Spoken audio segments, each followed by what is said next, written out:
Hi, welcome to Gas2C Talk.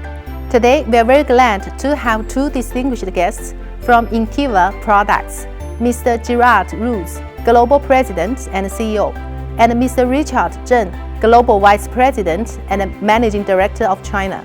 Inteva Products is a U.S. headquartered global supplier serving 6 key markets: passenger vehicles, commercial vehicles, defense, marine, consumer products, and industrial sectors.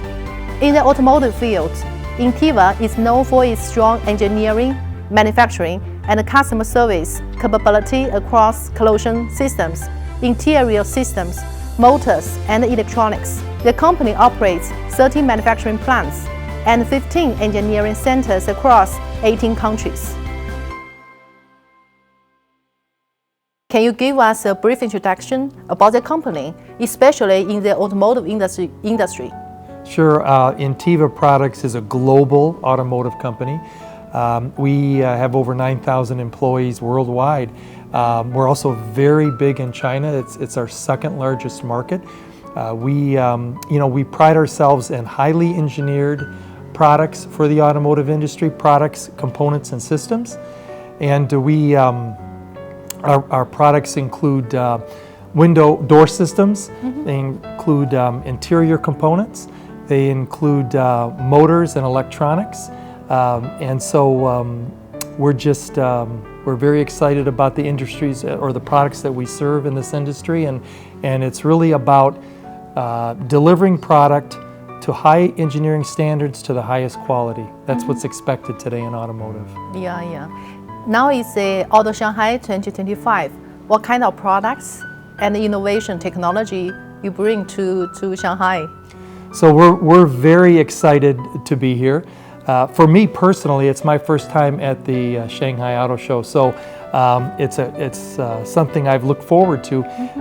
And quite frankly, the Auto Show in Shanghai today is the automotive show around the industry. So everybody comes here to see the latest in technology and to be able to show what they have. So for us, it's all about mobility and the trends in mobility and our products. In our booth, we've got multiple examples of different technologies along the products that I described to you. Mm-hmm. We've got experts that are here to present those technologies to our partners, to our customers.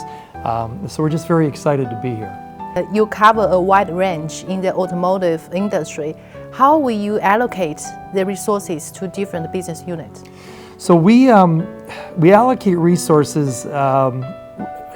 It's not a difficult choice, quite frankly, because all of those product lines mm-hmm. are important to us and to our customers. Mm-hmm. It is a diverse product line because it's not normal to see interior suppliers that also provide latches, that also provide window regs and motors. These are two very different product lines, but we've been in these product lines a long time.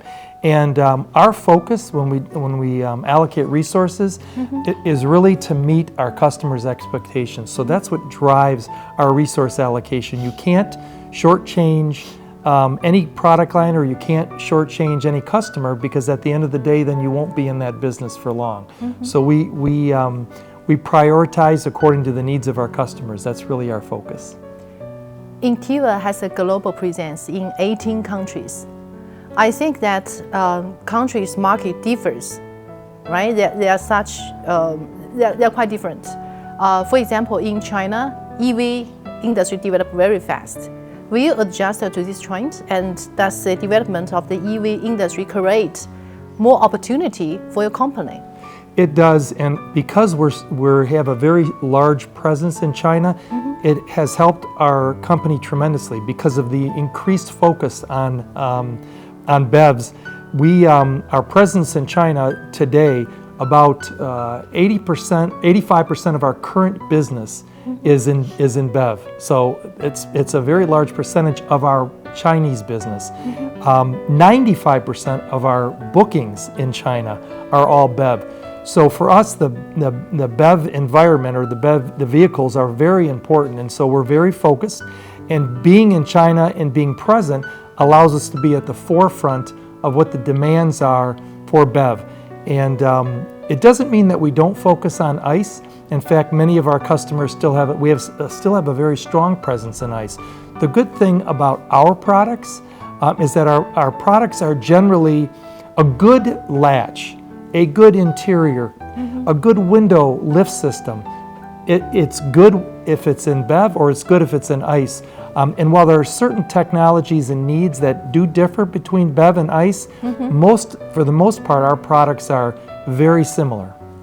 Yeah, actually there is a phenomenon that with the rapid development of this new industry, I mean the EV, intelligent driving, a lot of things, everything's new.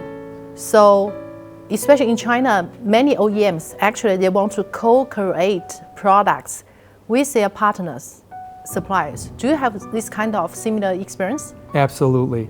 And it really depends on the customer, but many customers allow their strategic suppliers to work with them up front. So for us, it's very important to establish that relationship, prove through current production, through quality and delivery that you're a strategic supplier. And once you're a strategic supplier, then you can get engaged with them up front in advance and do co-development. And so much of what's happening in the BEV world, as well as still in the ICE world, working with customers to develop what they look for, what they need, is very important. It also provides the opportunity for us to, because there's two areas of technology development. There's customer-driven and market-driven technology that comes to you and says, this is what we need, and then you work on it and you develop something new. There's also technology and products that are enabled. They're enabled because there's a new technology and a new capability that allows us to then come up with a design and development and present it to the customer. It might not be something they're already aware of. Yeah. So this is really, there's two development. One pushes to the customer, the other one comes from the customer in the form of a pull. To be innovative actually is not easy job because sometimes it fails. How will you, I mean, do you have certain decision process to guarantee the success of innovation? To make sure every money you spend are worth it. Yes, so it's a great question. We look at development, there's two different types of development. The majority of our development is very customer focused and very market focused, and it follows a development process, and that process has gates. And so the process is similar to a production process that's set up to make sure that when you're developing this product, there's value at the end, that there's actually a market for it, and that you're not just developing for development's sake.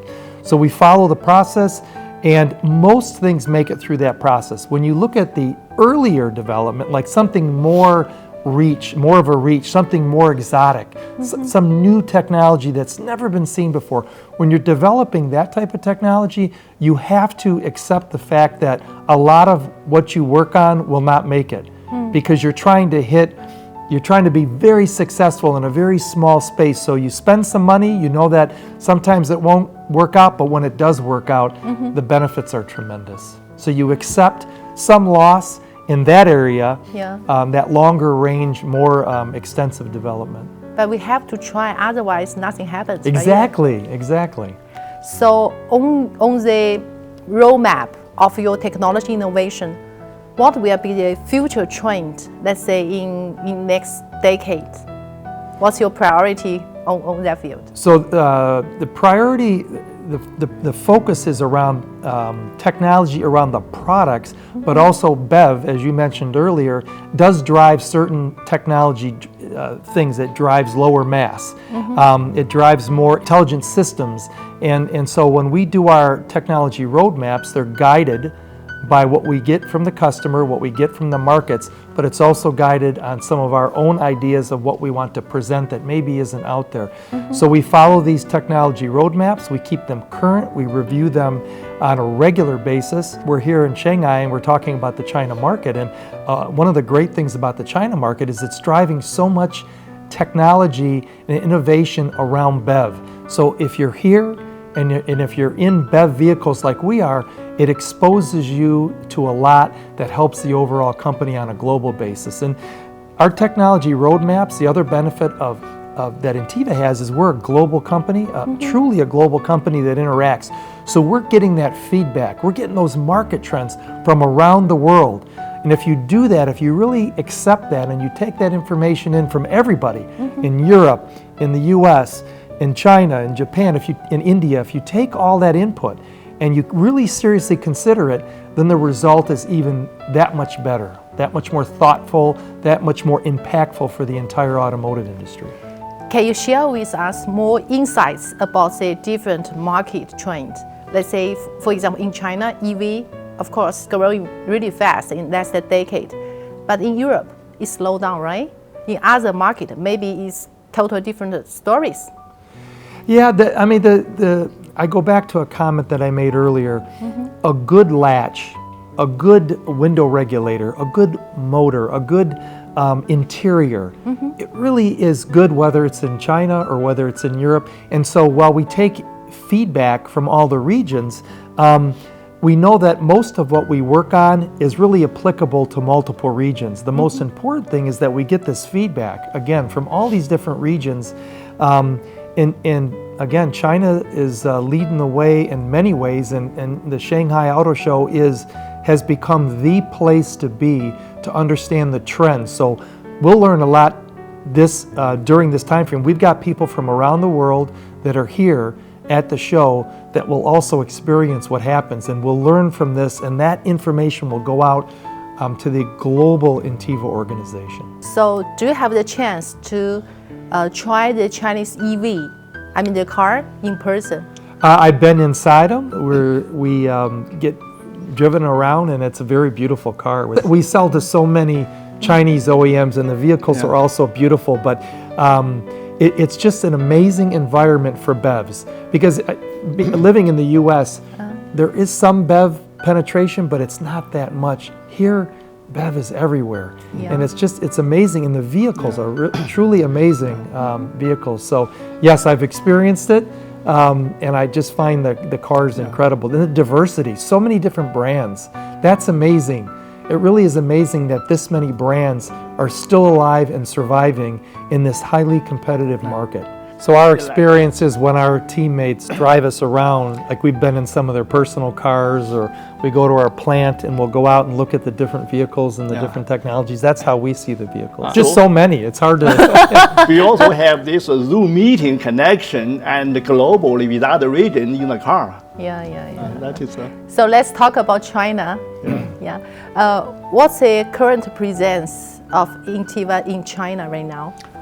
Oh, the current, and we have 3 tech centers in China, and also we have 5 plants. And we have our 3 product lines, and all we have and operation in China. And we have closures, we have the window regulator, door module, and the latches.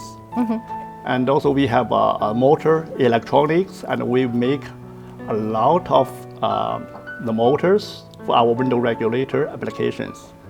And also for interior business, and we only have a small part of that, and we have our TPO materials and manufacturing in China. How about the customer structure? Oh, customer structure. That's very, very diversified customer base, because we have one policies, and one single customer cannot exceed 25% of our business. Oh, why? Because we want to keep the more customer diversified. Oh, okay. We want to be diverse. We want to. We don't want to be too reliant on one customer, and most customers don't want to have suppliers who are all mostly dependent on them. So, we really try to have no customer be greater than 25%. We'll never give back business. We'll always take it, but it just makes sure, it forces us to make sure we're pushing to get revenue from other customers that are maybe smaller to us. When we have a single customer, the business, the revenue exceed than 25%. I have been challenged by the management executives. And it's not just to return the business to customer, we need to increase the cake. Increase the general, the revenue, and the single percentage will be reduced. Yeah, I did not mention it earlier, but we have over 100 customers worldwide. So just about every OEM around the world that you can imagine, we sell something to. Not all of our products, but we sell one of our products to them. So we have a very diverse customer base. Yeah. And for the customer base we talk about, and we, in China, still 80% of our revenue come from our traditional customers. But it's not for ICE, it's all for EV. the EV. Yes. Yeah, even field of traditional. Another 20% are from, the new startup. We see that in China, the local brand, Chinese OEM, actually they take nearly 70% market share according to this first quote. I think they have different demands for suppliers, right? Yes. How do you cope up with their demands? I think speed, cost efficient. Yes, it's safety. And they also want to have a more intelligence and about the part how connected with the whole systems. They have a modern styles, and that's why we have developed our product portfolios, and we developed the e-latch, and that can release and cinching, controlled by the body system. And also we developed the frameless window regulator system, and that is looks like more modern style.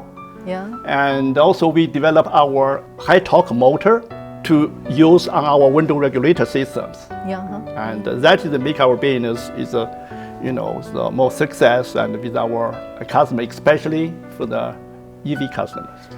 So for the R&D, you mentioned a lot of innovation.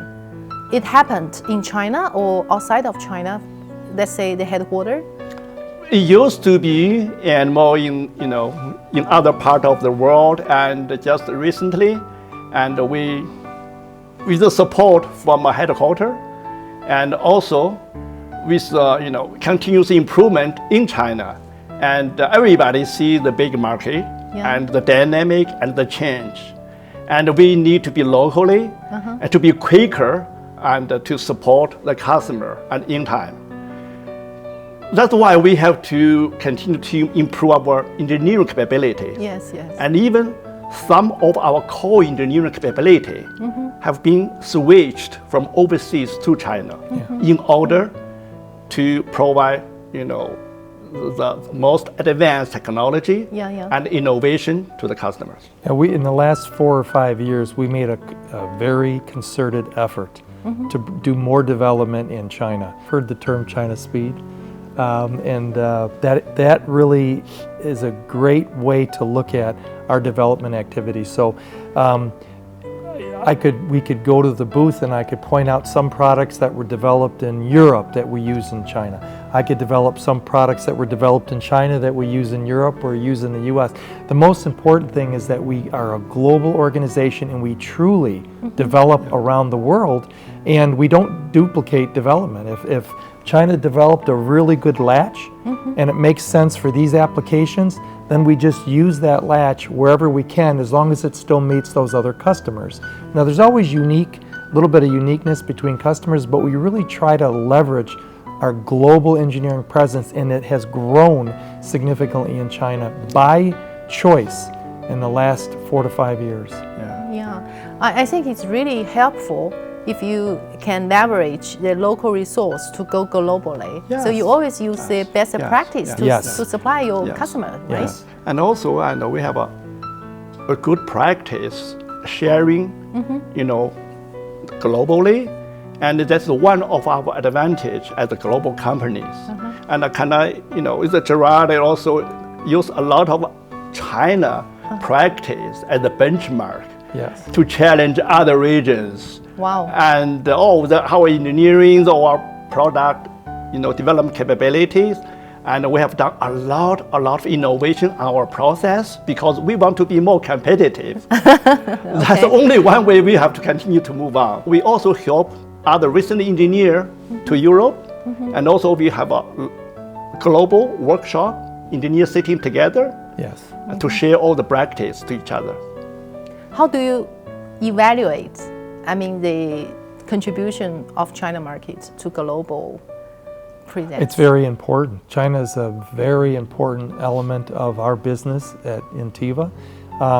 Not only because it's a strong market that's growing, that's sort of the normal criteria that as a business person you would look and say, oh, the revenue's growing year after year, we're with the good OEMs, everything's going well, this is all good. But it's not just about the revenue, it's about the things we just talked about, the engineering support, leveraging each other, learning from each other.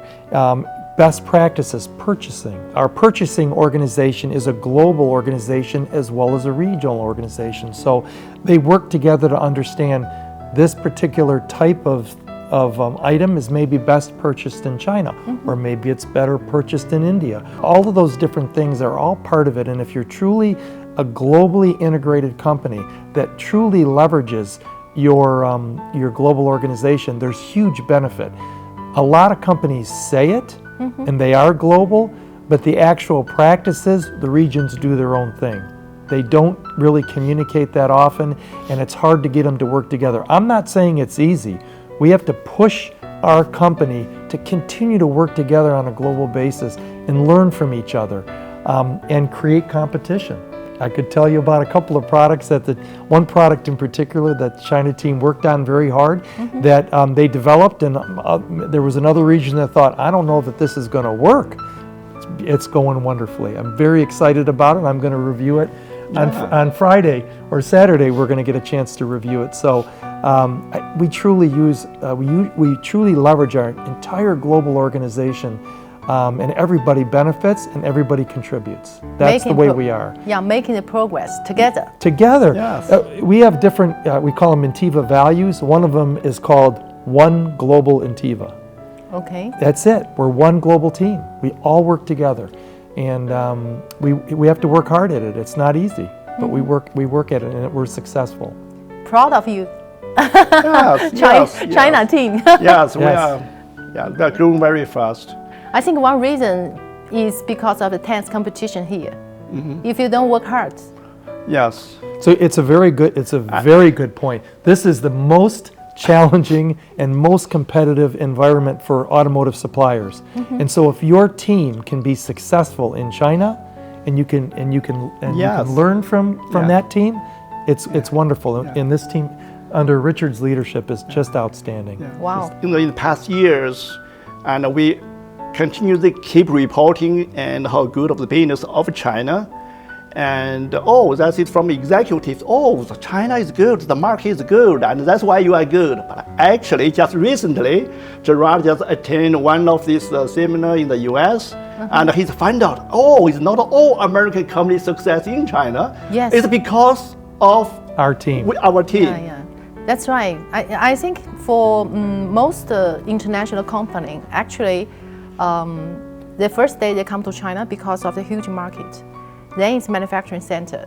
Then the local R&D to support the local customers. Yes. But now it's a frontier of innovation. You need to keep up with that, and you need to be flexible, quick, as quick as you can. Work as a local supplier to compete. So I think one reason is that trust, right? Yes. There's a lot of trust. We are very fortunate with the China organization that we have. It's really an outstanding organization. Both our joint venture as well as our Inteva directed facilities, and it's amazing the performance, the growth. Both of them have grown considerably, and in an environment that's changing. The OEM environment is, as you know, it's changing. New names, new OEMs. Intense competition, so you have to be on top of your game and really performing and very aggressive, or you will not survive in this environment. Yeah. And so we're very, very proud of the Inteva team here in China, and it's part of the global team, and we work together as a global team and we learn from each other. That's also one of the core competitiveness of Inteva, right? Yes, it is. We focus quality. Everything starts with quality. We just got a wonderful letter Richard showed me, and they complimented us on 0 defects and being a leader, and they're very thankful. And when you get a letter like that from a customer, it just makes you so proud of the organization. And so everything starts with quality here in China first, and then you have to remain cost competitive. There's pressures every year for cost, so you have to drive and reduce cost continually. You can't just, oh, we won the business, we're done. No. We can go home now. Not anymore. No, it's constant every year. What have you done? What have you done to reduce your costs? So you do those things, and you have good engineering, and that's how you stay in the game. And as I said, very proud of the China team and all that we've accomplished here. Sustainability is also important. Any initiatives you're taking to maintain the sustainability for the future?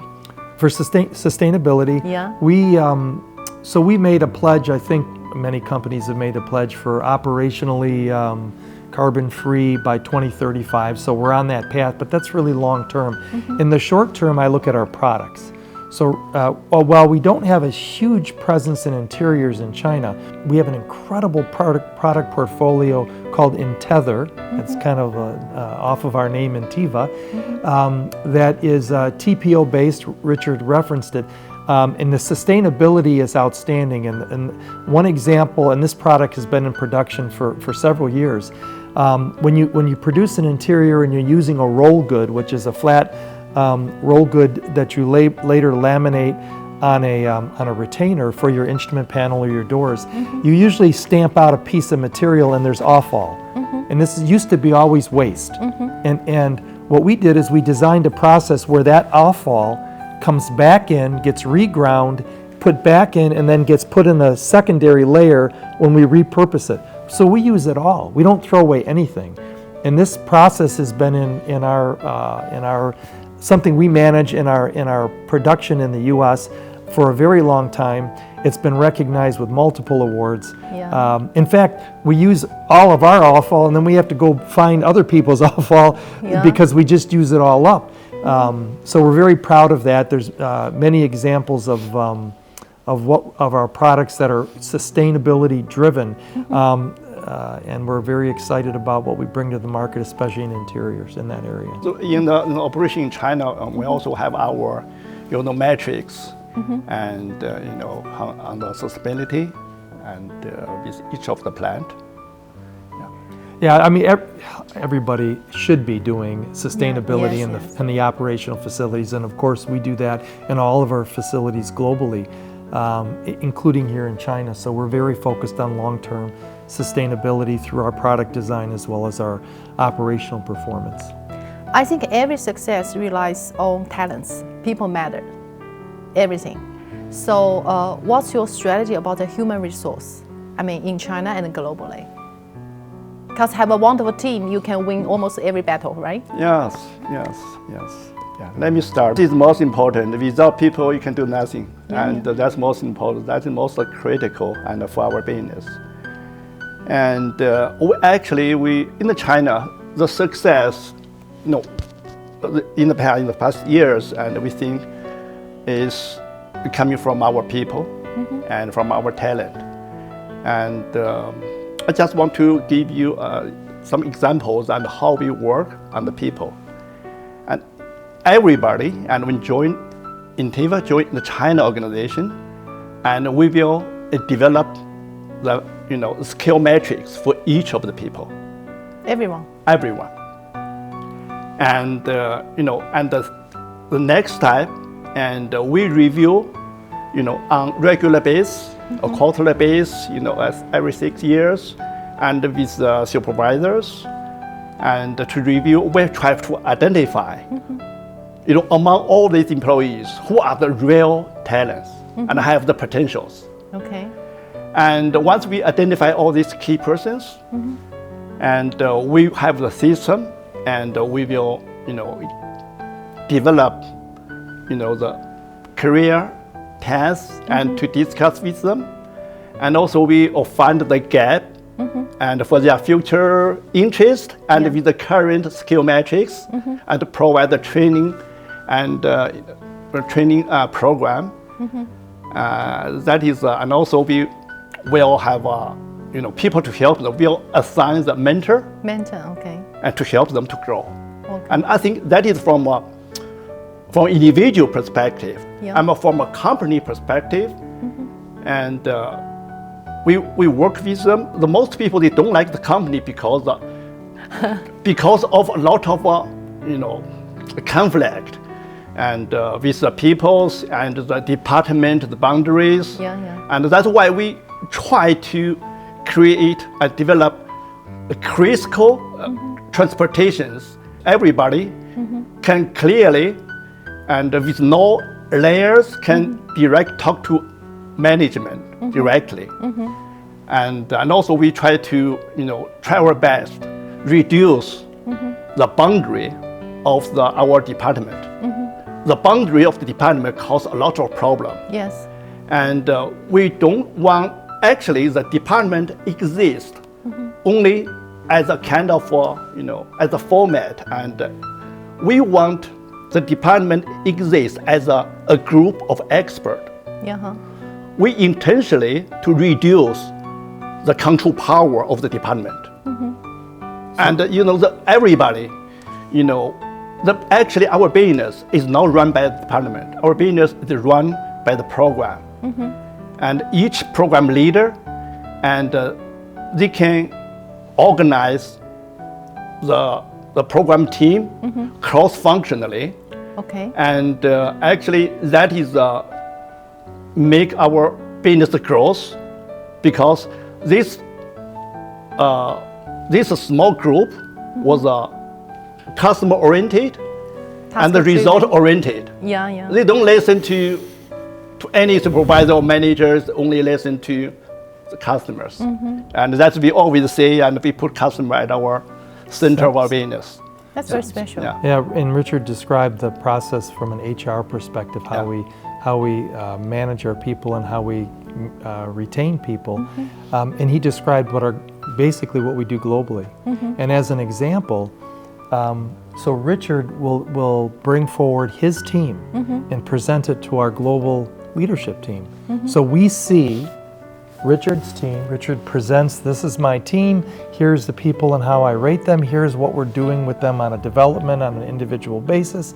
So that integration globally is a great example of why globally we're a strong organization, because we have that connectivity, and Richard's team and what he described is what the other teams do as well.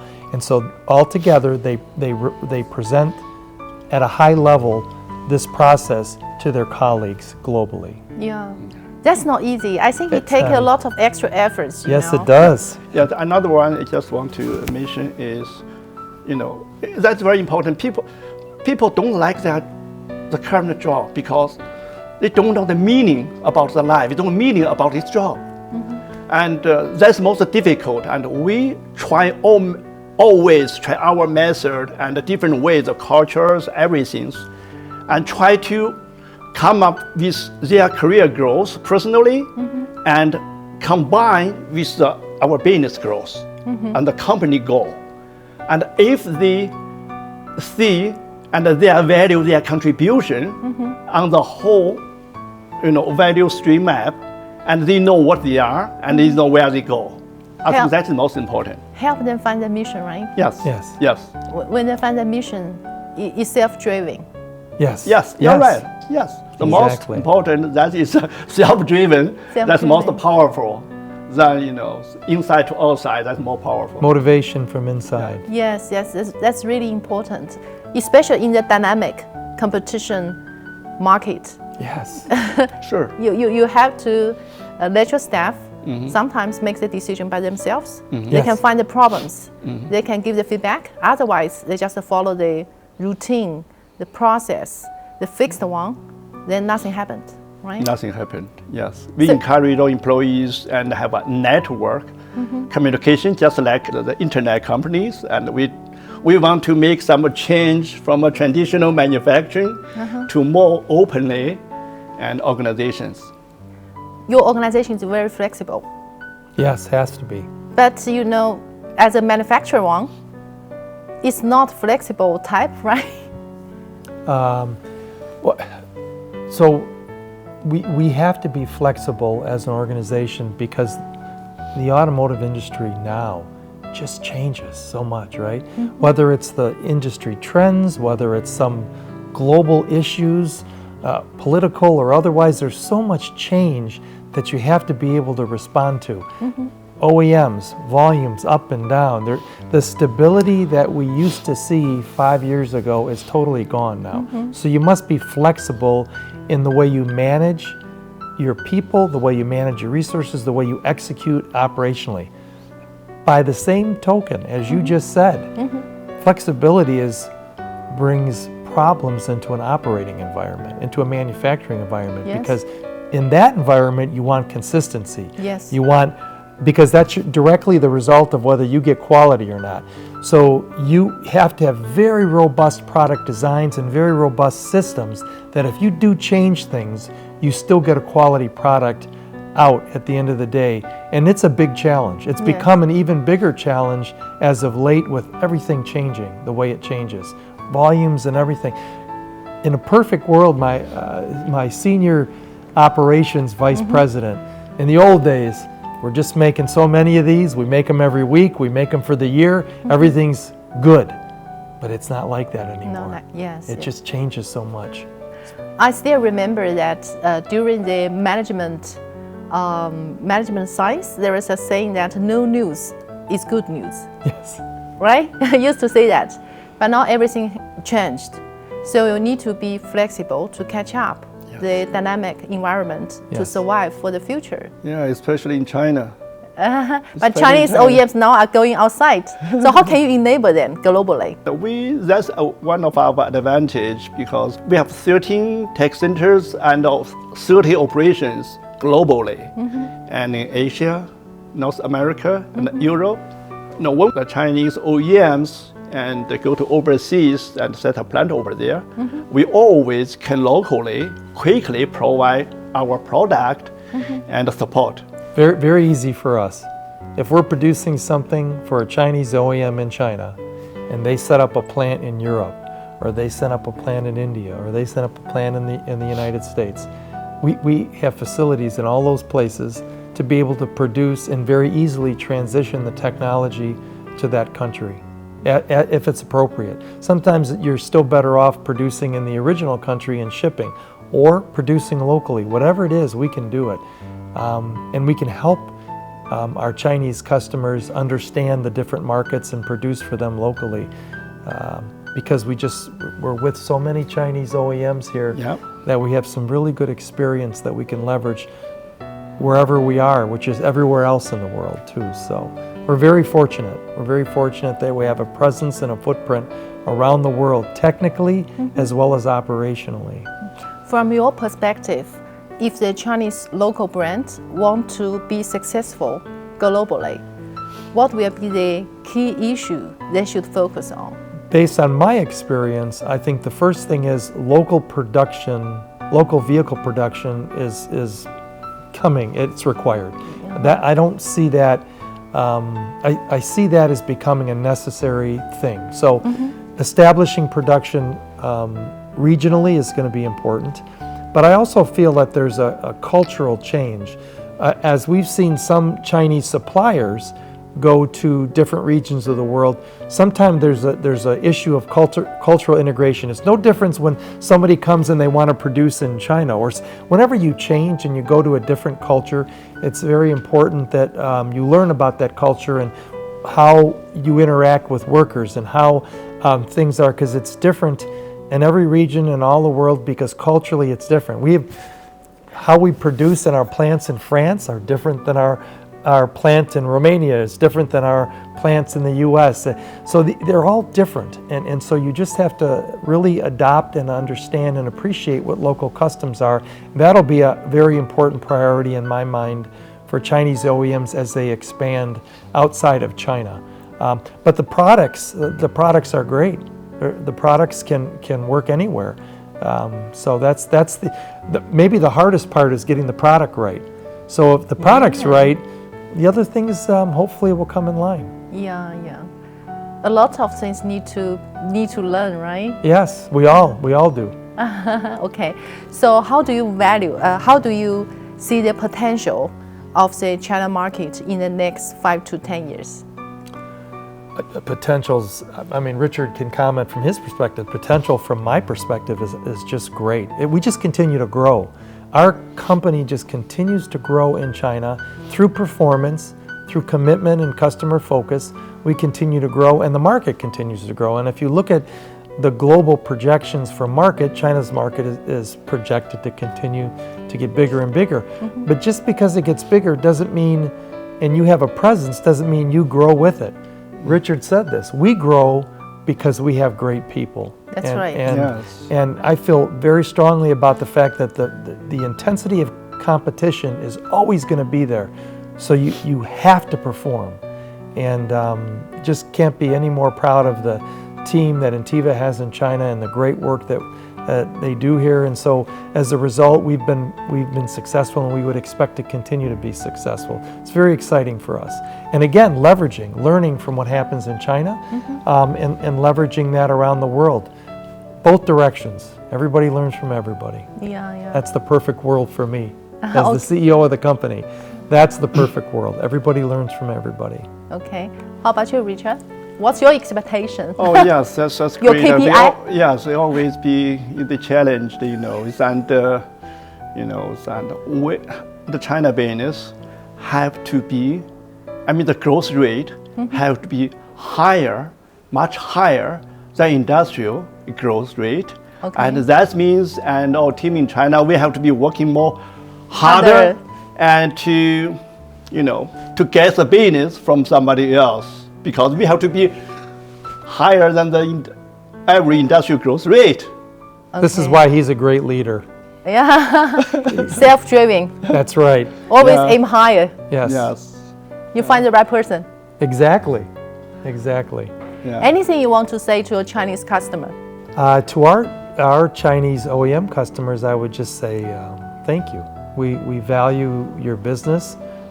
We work incredibly hard to meet your expectations, and for us at Inteva, our China business is very important to the company overall. And thank you. That's what I would say to the Chinese customers. Wow. 感谢我们的客户，感谢我们以后未来的潜在的客户。我想让他知道呢，恩坦华是外企里的民企，因为它灵活有竞争力，而又是民企里的外企，因为它有技术又严谨，所以用恩坦华的产品永远不会错。恩坦华祝大家成功，祝大家车卖得好。 Wow. Anything you want to say to your Chinese team? Thank you. We're just very fortunate to have such a wonderful leadership team, as well as a wonderful team. And every time I come, Richard and the leadership team, I get to see all of our plants and all of our facilities, and there's so much energy and so much positive approach to our job and to our customers. And we just opened a new facility last year, and it's always great. It's always a great environment, and I think it's because of our people. So I would say thank you. That's what I would say. Okay. What impressed you most in China? The Great Wall. Oh! Okay. And the people. And the people. Of course, the people. It's just amazing that again, the focus, the hard work, and the dedication. Just amazing. Thank you for saying that. Thank you for your time to accept my interview. Thank you. Well, thank you.